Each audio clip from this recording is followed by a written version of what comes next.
Temperatures topping out in the 90s, it surely is important to take extra care in this kind of heat. CBS 2's Elise Finch has more now on staying cool and safe. She joins us live from Midtown with the Mobile Weather Lab. Elise?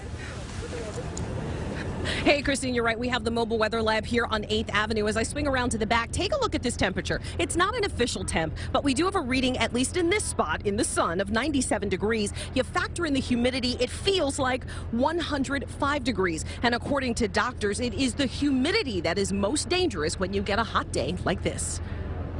The first official heat wave in 2 years is presenting conditions that are very stressful for the body. Dangerously high temperatures and uncomfortable humidity, forcing people to go back to basics to beat the heat. Hydrating, taking breaks when we can, and taking advantage of the shade. I try to stay in the air conditioner. They play in the water. This is a fun way to keep cool. We keep sunscreen on and we'll stay in the shade. We're avoiding the hot sun on that end of the park.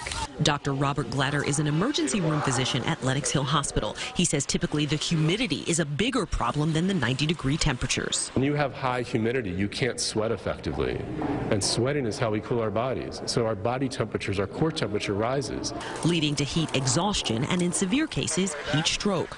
Dr. Glatter says dehydrated people fill emergency rooms on days like this. So he says even if you or your child are surrounded by water as you stay cool, you still need to drink some. It's your body's best defense on a hot, humid day. Sometimes they're out for many, many hours and their parents aren't aware that, they need to be hydrated. This Upper West Side resident says he'll gladly follow doctor's orders to endure this heat wave because he waited a long time for it. Every time I start to feel about complaining about the heat, I think about how cold it was all winter and how miserably cold it was. And I'm like, I'll take the heat. That's all good.